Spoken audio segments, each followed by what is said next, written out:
This is the Tom Bigby Tales. My name is Shannon Evans, and I live in a small town on the Tom Bigby River in northeast Mississippi called Columbus. I write about this town, and sometimes I write about the rest of the state. This episode is titled Slapping Lipstick on a Heifer. Mississippi University for Women was founded in 1884 by an act of the Mississippi legislature. Its mission was to provide the first state-supported college for women in the United States. The city of Columbus donated to the state the land and buildings of the former Columbus Female Institute, a private school founded in 1847. The school began with 341 young women and was called the Industrial Institute and College, IINC. In 1920, the school was renamed Mississippi State College for Women and became the W. In 1974, it converted to university status and was renamed Mississippi University for Women, also called MUW or the MU. In 1982, a landmark case forced the school to become co-ed. However, it was still known as the W. Per its own website, the W still provides, quote, a high-quality liberal arts education with a distinct emphasis on professional development and leadership opportunities for women. So women still have figured strongly in the actual structure of the university. So why on earth is there a huge push from university leadership to change the name of the school? Allegedly because they can't attract men to the school due to the name. That's what the committee to change the school's name keeps telling the alumni, yet they have provided no actual research-based evidence to back up this claim.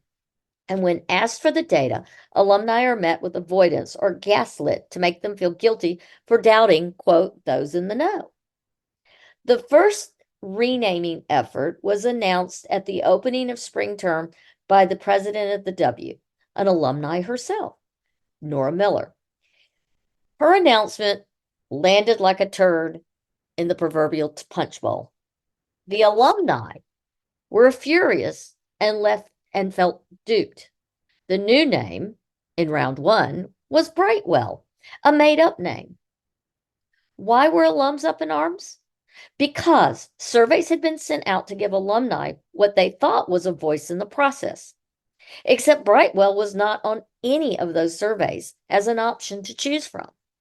The angry alums called their legislatures, the Clarion Ledger, which is the largest paper in the state, and they took to social media decrying the audacity of the way the entire naming event transpired. The lack of transparency by the naming committee angered alumni far and wide. They felt not only were they not heard, but that the 140 plus years of women's education history was being wiped out with the made-up new name. It sounded like a dental insurance plan to me, not a center for education rich in historic firsts.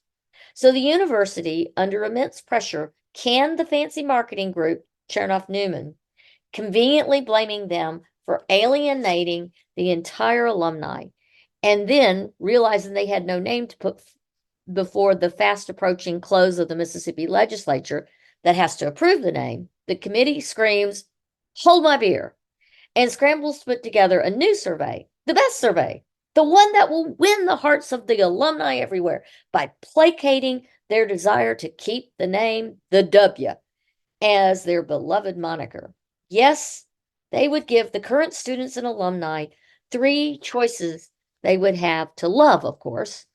They would, because all 3 would start with Wyn, W-Y-N.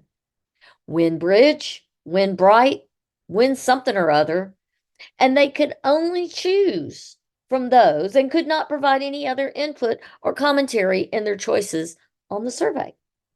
Then, to add insult to injury, they hired a branding person on contract with little actual branding experience and who admits she has 0 experience in working in any academic collegiate branding to do the rebranding of the university when Wynbridge State or whatever it's going to be named is announced.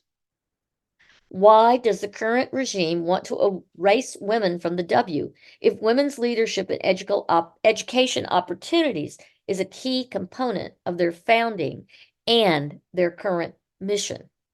Why does the school believe the name is the problem with enrollment? Why is the administration hell-bent on pushing this Win name through? The name of the university is not the problem, though a name change in and of itself is not unwelcome. It is how it's being done that is. But let's get back to enrollment and its issues. Enrollment of freshmen in the fall of 2022 was approximately 120 students, down from approximately 500 in the fall, 585 in the fall of 2018. And excuse me, that's with applicants, down from 186 enrolled in 2018. The fall of 2023, it was 159 students, so an increase. Why is enrollment overall so low? Well, because enrollment is down across the country, but especially at smaller liberal arts schools. This is due to shrinking birth rates, rising student loan debt, the perception of importance of a college degree that has diminished, and the availability of viable competitive online college programs that allow for a student to work full-time and attend class virtually on their own schedule and reduce their overhead costs. In 2021, 35 colleges and universities shut down. Almost the same number were recorded in each of 2022 and 2023. 2024 looks to be even more dire for small schools like the W, as post-COVID government ARPA money has become depleted. The class of 2025 high school is the incoming class of 2025 is expected to be one of the smallest since World War II due to low birth rates. How does a small Southern liberal arts college attract students then? Well, low tuition, which the W has, curricula redesigns, additional programs and certificates at undergraduate and graduate levels, and student guarantees. That's where an extra semester of school is offered for free if students have not found employment or been accepted into grad school after graduation. And of course sharing through other universities like MSU. But no one will want to come to Win whatever until these outdated dorms with heat and AC issues, crumbling infrastructure, lack of leadership, and the lack of attention to the safety of students and their property on campus is addressed. What's needed is not an expensive made-up new name. What they need is a foundation that invests in the campus and its students. The current regime has recently spent countless dollars interviewing staff and faculty on why the new name is important, and they have placed this all on their social media. But not one single dissenting opinion, of course, is shown there. Their propaganda machine is in overdrive, and frankly, it reeks of desperation and even more gaslighting. The current administration is determined on pushing the new name through as if it's a magic bullet to end all the school's recruiting issues. Alumni have asked for months why the name needs to change. What statistics support a name change? Crickets. No response. The naming committee announced 2 of the new names on the Win survey that were sent to alumni and said that they were selected and suggested by alumni. But how do we know they weren't from Nora Miller? She is an alumni. The transparency in this entire affair is incredibly appalling. It's clear that the naming task force and W president Nora Miller fear the actual alumni's input. They have even refused to discuss the naming process and concerns at university alumni meetings. Why? Are they that disdainful of the alumni and their personal and considerable financial contributions to the W. In fact, MUW Alumni Association presidents are required to sign an agreement that they won't contradict the W's administration in public comments. The control and secrecy of the institution leadership is shocking. But let's shift gears for a few minutes and focus on other questionable behaviors of the W's administration related to the new branding they will need if the name change of round 2 continues. The W announced on their website and on Facebook that they partnered with W alumni Laura Tubb Prestwich to do all the new branding. While Miss Prestwich is assuredly a lovely person who loves the W, is she and her proper naming company suitable and experienced enough for the task at hand? How was Prestwich selected? Was there a national search after an RFP was posted? Were other alums of similar backgrounds considered for the project? Considering the $26 million impact the W's PR and marketing team claims the W has on the state, and the projected $500,000 cost minimum of rebranding, is Prestwich best suited for this job? She admits herself that she has zero experience in collegiate branding, just her passion.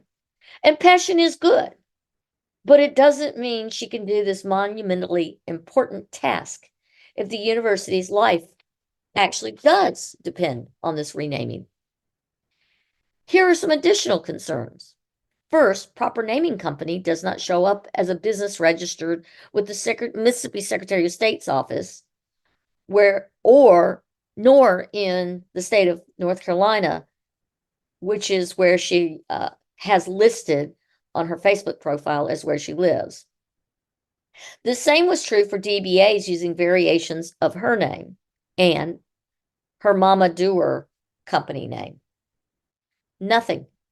There is absolutely no evidence that this is a real company other than she has a website. Ignoring those troubling facts, let's just examine basic business questions the W should have asked in interviewing her for her best fit as a contractor for this hugely important position. What is the annual revenue of her company? And who are her current clients? Not her clients she's worked with way back in the past, many of which have broken links on her page. What is the number of employees in her own company? What is the size of the clients' businesses that she has recently worked with under the proper naming company? Where are some product samples for finished projects that would be similar to what would be required in her new position at MUW? Is her company licensed and bonded?